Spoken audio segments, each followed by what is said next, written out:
Hello दोस्तों, स्वागत है आपका आप इस चैनल में जिसका नाम है एजुकेशन हब। दोस्तों, आज हमारा पहला नीट क्रैश कोर्स का पहला वीडियो है।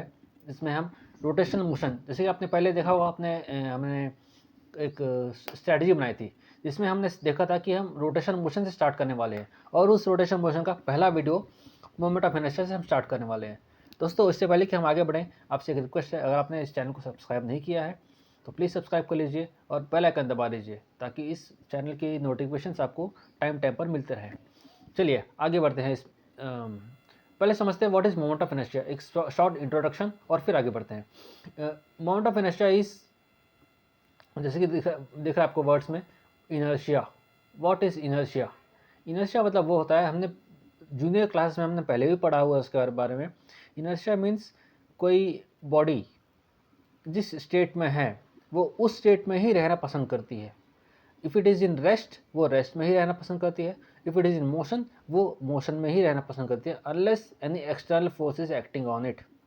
इसका मतलब ये हुआ कि जब तक कोई बाहरी बल इस पर एक्ट नहीं कर रहा हो, बाहर से कोई फोर्स एक्ट नहीं कर रहा हो, वो बॉडी वैसे ही रहना पसंद करती है। इसे ही हम लॉ ऑफ इनर्शिया के नाम से पढ़ा हुआ है हमने पहले भी। अब मोमेंट, जैसे कि आपको पता है, मोमेंट मतलब कोई चीज़ घूम रही है। सपोज ये एक बॉडी है,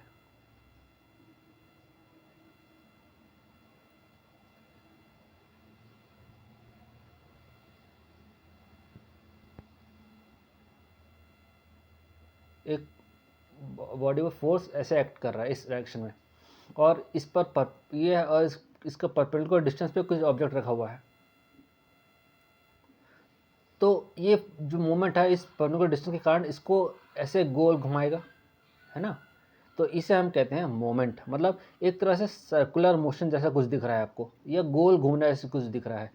तो यस, मोमेंट ऑफ इनर्शिया के बारे में हम जब भी पढ़ते हैं, ये मोमेंट ऑफ इनर्शिया हमेशा जनरली रोटेशन मोशन या सर्कुलर मोशन के अंडर में आता है। ठीक है, चलिए आगे देखते हैं कि करके what is next.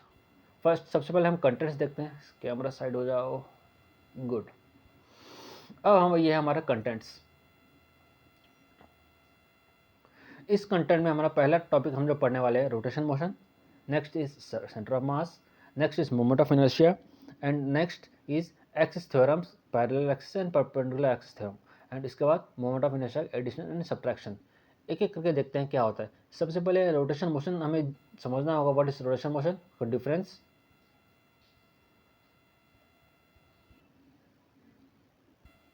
This is rotation motion friends.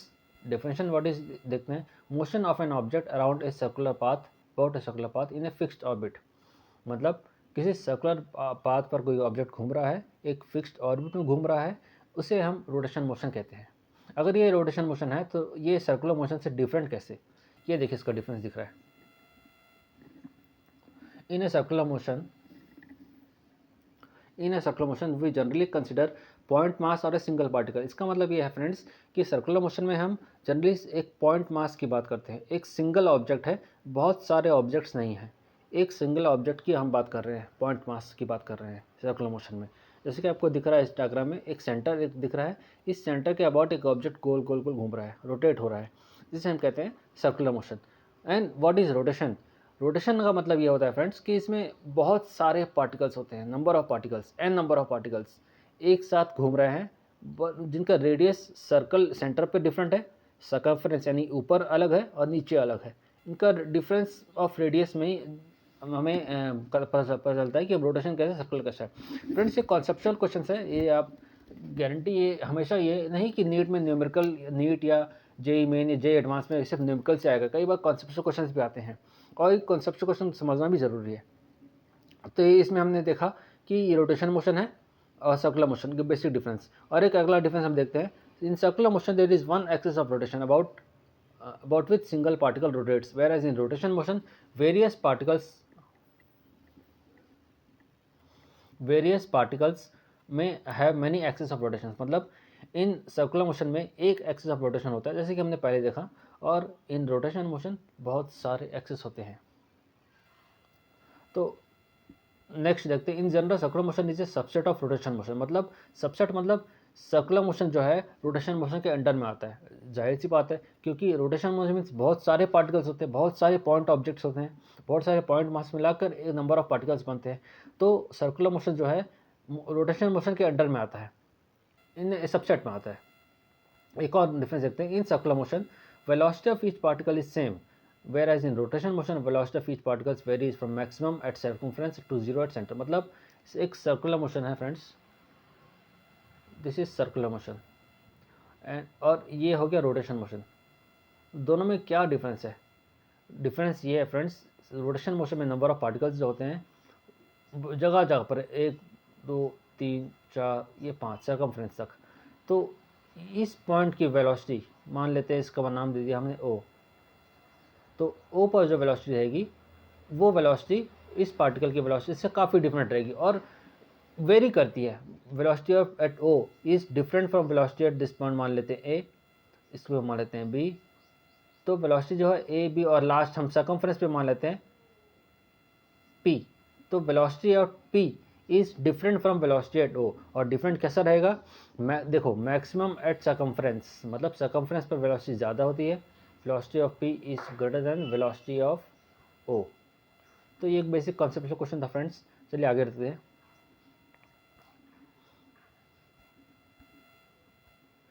Center of mass. What is center of mass? Is a point at which the whole of the mass of the body of all masses of system of particles appear to be concentrated is known as center of mass। मतलब इसका मतलब ये है कि ये एक ऐसा area, एक ऐसा पॉइंट जहाँ पर बहुत सारे पार्टिकल्स जो है, ऐसा माना जाता है कि इस बॉडी का वेट जो है इस पॉइंट पर एक्ट कर रहा है।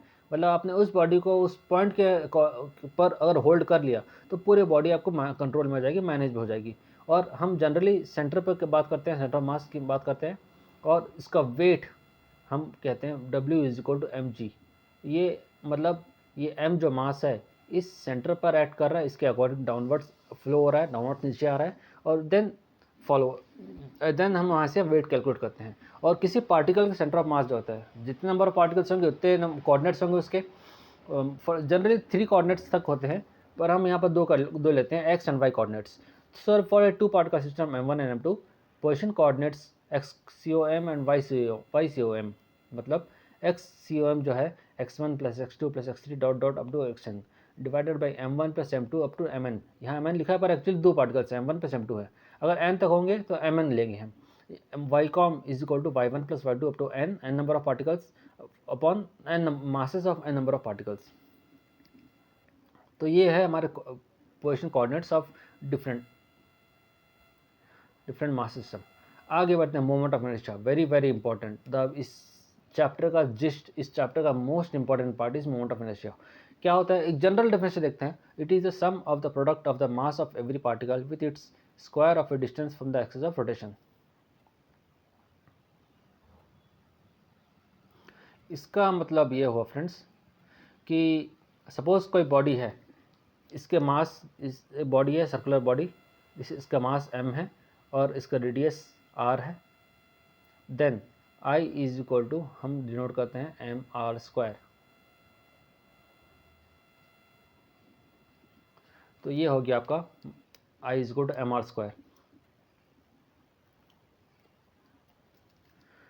तो जनरली मोमेंट ऑफ इनर्शिया जो है हम ऐसे नोट करते हैं, मास इनटू परपेंडिकुलर डिस्टेंस। ये r is always perpendicular to axis. और हमेशा मोमेंट ऑफ इनर्शिया याद रखिए फ्रेंड्स, जब भी हम मोमेंट ऑफ इनर्शिया कैलकुलेट करते हैं वो हमेशा एक एक्सिस के अबाउट डिनोट करते हैं, डिफाइन करते हैं। तो एक डिफाइंड एक्सिस होना ज़रूरी है for defining moment of inertia. जब हम मोमेंट ऑफ इनर्शिया की बात करेंगे एक एक्सिस डिफाइन होना ज़रूरी है। This is very important part. ठीक है, नेक्स्ट अब ये दिखा है friends moment of inertia of various objects. For example एक टेबल शो हो रहा है इसमें, below is the table showing moment of inertia. जैसे आपको दिख रहा है ring, moment of inertia of ring is mr²। Moment of inertia of disc is half mr²। Moment of inertia of cylinder is half mr²। Sphere होता है 2/5 mr²। Moment of inertia of rod of length l through centre is ml²/12। Moment of inertia of rod of length l at the end is ml²/3। सो ये selected topic, selected objects हैं, और भी कई सारे topic objects हैं। For example moment of inertia of hollow sphere 2/3 m r1² - r2²। r1 जो radius of outside and r2 is radius of inside. So actually इसका 2/3 mr² होता है, ठीक है। तो ये बहुत सारे हैं ऐसे। नेक्स्ट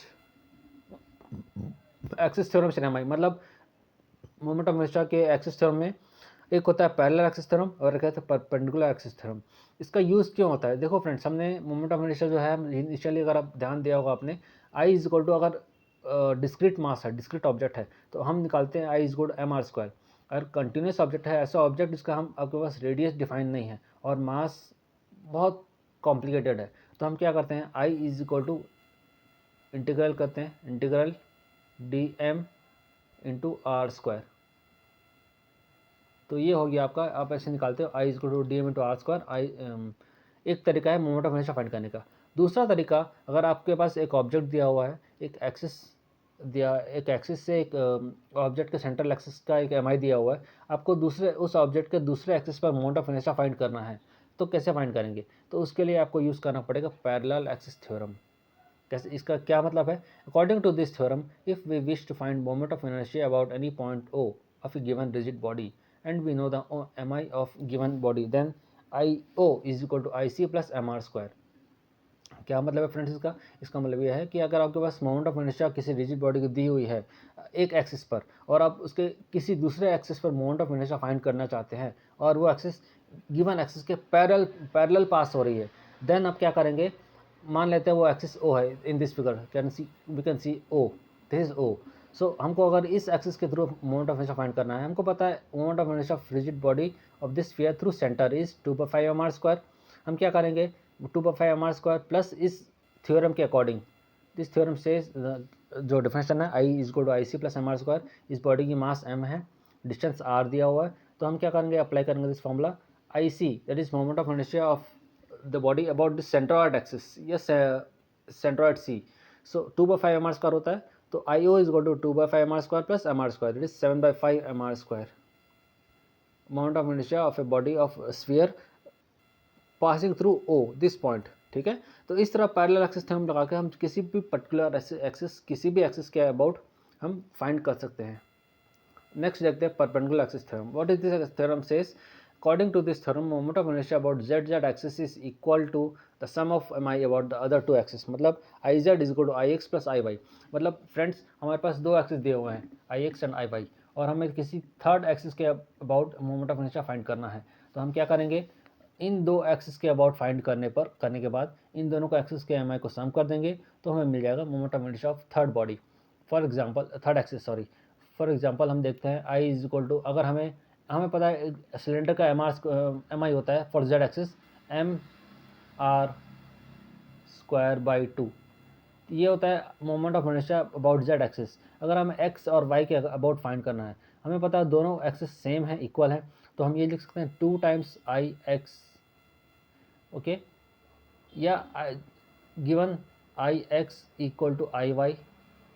सो ix की वैल्यू क्या हो जाएगी, mr²/4, ठीक है। तो ये ix इक्वल टू iy जो होती है, इसके अबाउट, इसको इस थ्योरम को यूज़ करके हम किसी दूसरे एक्सिस पर मोमेंट ऑफ इनर्शिया कैलकुलेट कर सकते हैं, ठीक है। Let us move forward.